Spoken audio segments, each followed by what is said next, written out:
ان الحمد للہ والصلاۃ والسلام علی رسول اللہ۔ ناظرین کرام،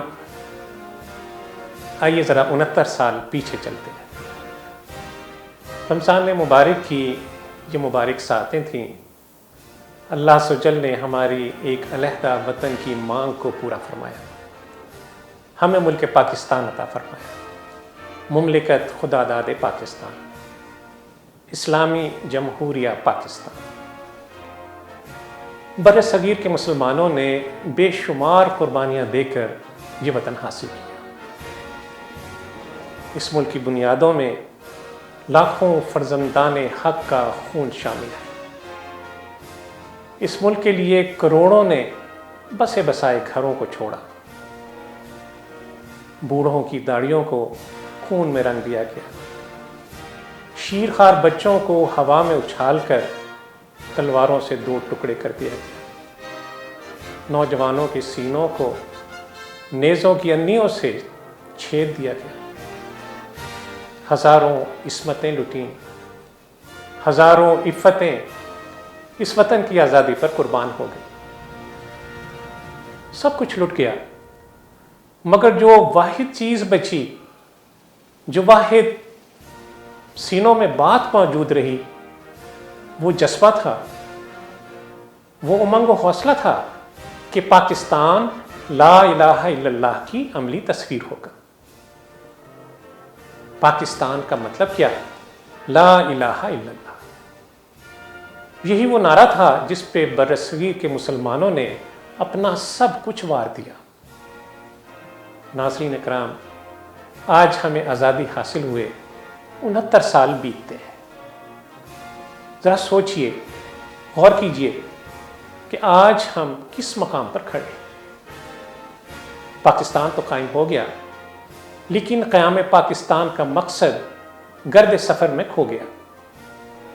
یاد کیجئے، ہم نے اپنے رب سے ایک عہد کیا تھا کہ رب کائنات ہمیں اس زمین پر ایک مختصر سا خطہ ارضی عطا فرما جس پر ہم تیرا نظام قائم کریں گے، تجھ کو الہ مان کر زندگی بتائیں گے، تیرے احکامات پر دل و جان سے عمل کریں گے، جو تعلیم تیرے رسول صلی اللہ علیہ وسلم نے دی ہے اس کی روشنی میں ہم اپنی زندگی کو بسر کریں گے، جو کتاب تو نے نازل کی ہے اس کے احکامات پر چلیں گے، برائیوں کو پنپنے سے روکیں گے، نیکی کے چلن کو عام کریں گے، حرام و حلال کی جو قیود تو نے طے کر دی ہیں ان کو سر بسر تسلیم کریں گے، اور جو خطہ ارضی تو ہمیں عطا فرما رہا ہے اس پر تیرے دین کا غالب کر کے رہیں گے۔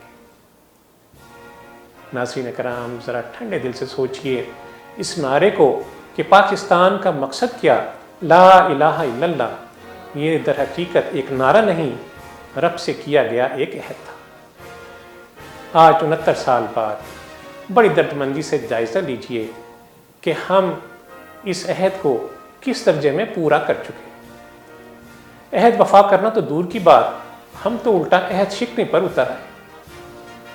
قائد اعظم محمد علی جناح علیہ رحمہ کے ذہن میں نظریہ پاکستان اور نظریہ اسلام بالکل 2 ٹوک انداز میں واضح تھا۔ آج میڈیا پر بدقسمتی سے چند سیکولر اور لبرل حضرات اس کوشش میں لگے ہیں کہ کسی طرح یہ ثابت کر سکیں کہ پاکستان اسلام کے نام پر حاصل نہیں کیا گیا تھا، بلکہ پاکستان کے وجود کا مقصد ایک سیکولر اسٹیٹ کا قیام تھا۔ اگست 1947 کو پاکستان کی پہلی پارلیمنٹ سے خطاب میں قائد اعظم علیہ رحمہ نے فرمایا، ہم ایسا آئین تشکیل دیں گے جو قرآن و سنت کی روشنی میں ہمیں سایہ عافیت بخشے گا، سب کو جینے اور آگے بڑھنے کا راستہ دکھائے گا، جو امن و امان اور ترقی کا ضامن ہوگا۔